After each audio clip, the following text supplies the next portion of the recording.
The Rakari laughed as the humans groveled before them, tears running down their faces, snot dripping from their noses, begging not to be slaughtered like cattle. They had ridiculed the humans' primitive technology and simple minds. But now the Rakari were the ones on their knees at the humans' mercy after greatly underestimating them. "Settle down, class. Today's history lesson will be unsettling," Uko, the elderly Rakari professor, said. The students whispered excitedly. They had only heard tales of the humans. "Silence. This is not some demented fairy tale. This is the true story of how we Rakari, the galaxy's most advanced species, were humiliated by the very creatures we disdained as inferior beasts. The story of our hubris and the wrath we brought upon ourselves by belittling the humans." Uko described how the Rakari first encountered humans on planet Zephyrus Prime. Rakari scientists, under arrogant chief scientist Zayal, had built a colony to study the world's exotic life forms. They considered themselves enlightened intellects, far beyond the simple fauna they examined. That changed when a human starship landed near their colony. Ship Captain Nathan Porter led an away team to make contact, but the Rakari immediately sensed the humans' unrefined, impulsive thoughts and dismissed them as uncouth primitives. "Can you not sense their undisciplined minds, my fellow Rakari? They are like dumb brutes, slaves to their base instincts," Zal broadcast telepathically so the humans could not understand. "We have no reason to engage with such lowly beings." Zal rudely ignored the human captain's greeting. Bristling with offense, Porter demanded to know why his crew was being slighted. Uko could already see the tension building between the prideful Rakari and the disrespected humans, and knew it would soon explode into catastrophe if the conflict continued unchecked.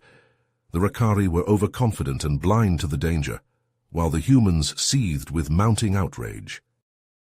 This is where our people's troubles began, students. By shunning and ridiculing the humans, we provoked their scorn and made bitter enemies of them.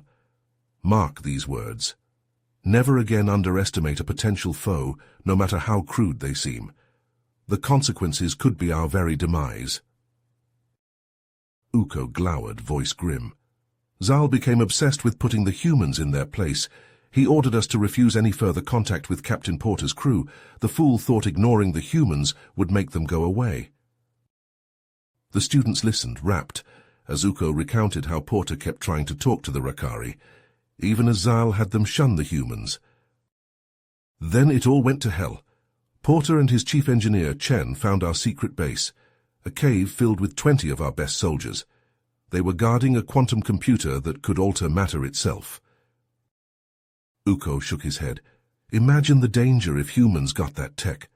Porter and Chen tried to sneak in for a closer look, but our men spotted them. Plasma guns opened up on the humans. No warning.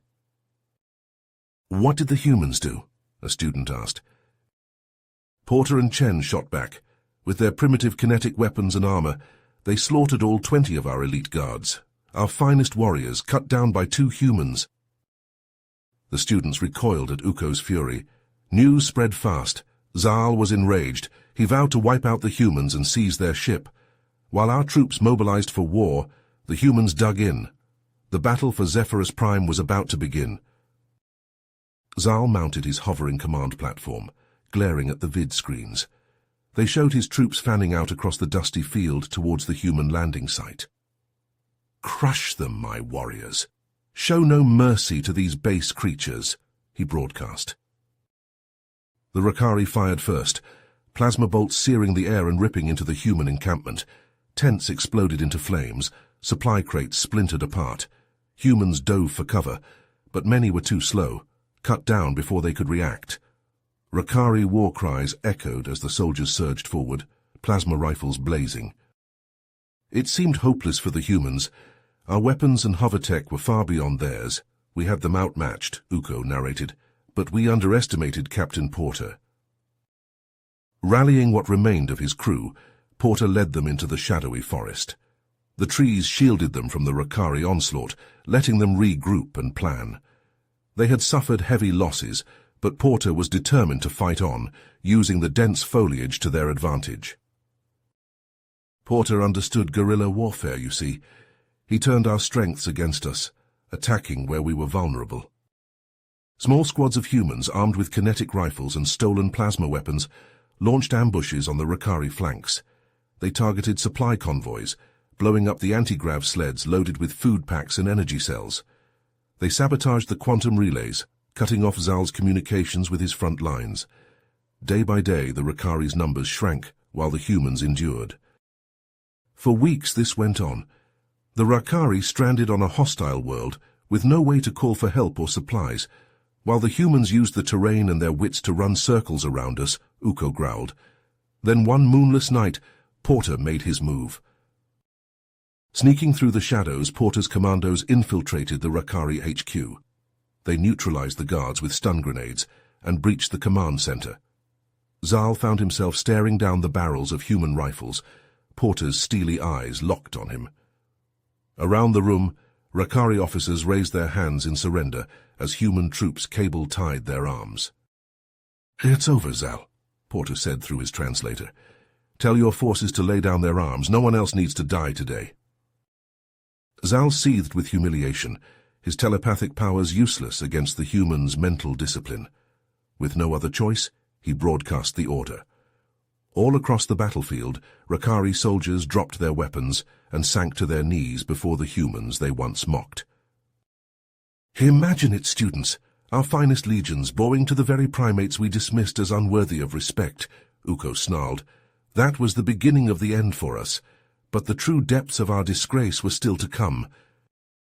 Uko's voice grew contemplative as he continued.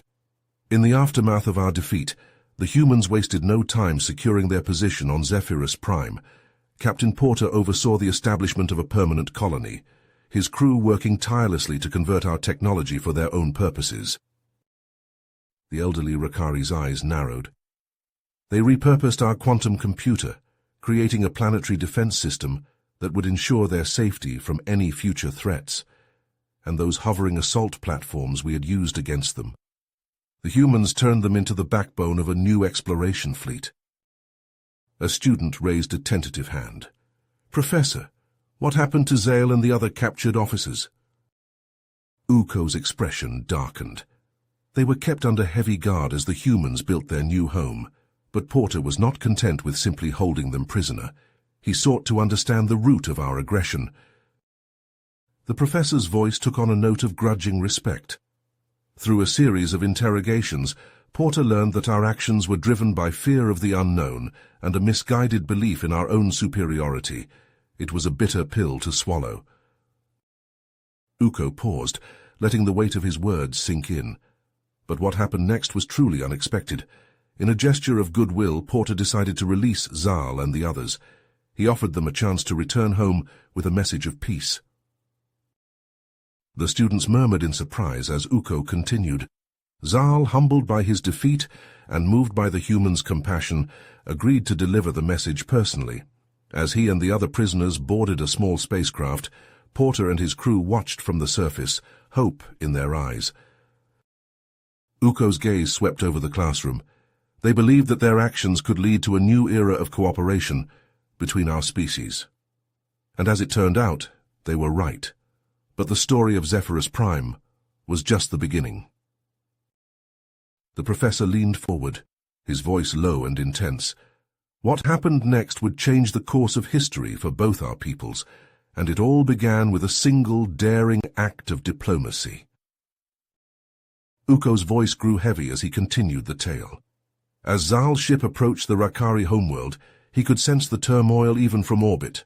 Riots raged in the streets, the people's faith in their leaders shattered by news of the defeat on Zephyrus Prime. The ship landed at the capital spaceport. Zal strode down the ramp to a sea of angry faces, politicians, generals, and citizens all shouting their outrage. "Traitor," they screamed, "you've disgraced us all." Zal pushed through the mob to the Grand Assembly chamber. As he took the speaker's podium, the roar of the crowd rose to a deafening pitch. "Silence," Zal shouted. "The path of aggression against the humans is folly. We must seek peace or—" "Peace!" a voice boomed from the entrance.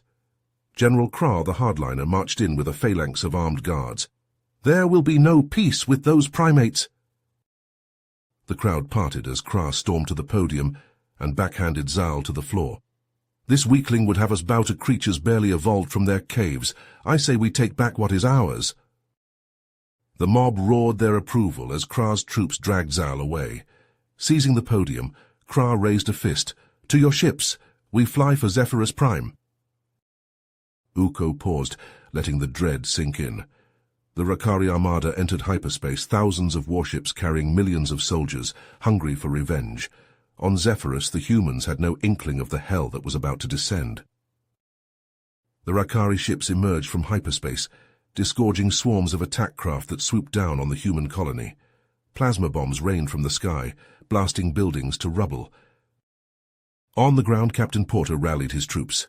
"Hold the line," he yelled, firing his rifle at the incoming Rakari. All around him, humans and aliens fell as energy bolts crisscrossed the battlefield. A plasma grenade detonated near Porter, hurling him back. Ears ringing, he struggled to rise, but a Rakari boot slammed him down. He looked up to see General Kra's sneering face. "Where are your taunts now, ape?" Kra aimed his pistol between Porter's eyes and fired. Uko's fists clenched as he recounted the slaughter. The Rakari overran the colony, killing every human they found. Only a handful escaped on a shuttle, racing to warn their homeworld. The old Rakari's eyes swept the stunned classroom. Zephyrus Prime was just the beginning. Fueled by rage and arrogance, we pursued the humans to every corner of the galaxy. The war raged for generations. Entire worlds burned. Billions died on both sides. He leaned forward, his gaze intense. And still the humans endured, matching our fury with a resolve we could never fathom. We thought them primitive, but in the crucible of war, they reforged themselves into something new, something unbreakable. Uko's voice dropped to a growl. We were so convinced of our superiority, so blinded by our pride, that we failed to see the truth. The harder we fought to destroy the humans, the more powerful they became. He sat back, his expression grim. In the end, it was we who broke. After a century of blood and fire, the Rakari Empire lay shattered. Our fleets were ashes, our worlds tombs. The few who survived could only watch as Earth rose from the ruins to become a galactic power unrivaled. Uko leveled a finger at the class, his eyes burning. Never forget the lessons of Zephyrus Prime. Never underestimate those you think beneath you, for pride is ever the enemy of wisdom, and arrogance the herald of ruin. You have reached the end of the story. If you enjoyed this story and want to support us, please leave a like and subscribe to our channel, and for every comment that says 88, I will heart every single one of them. Thank you for your time.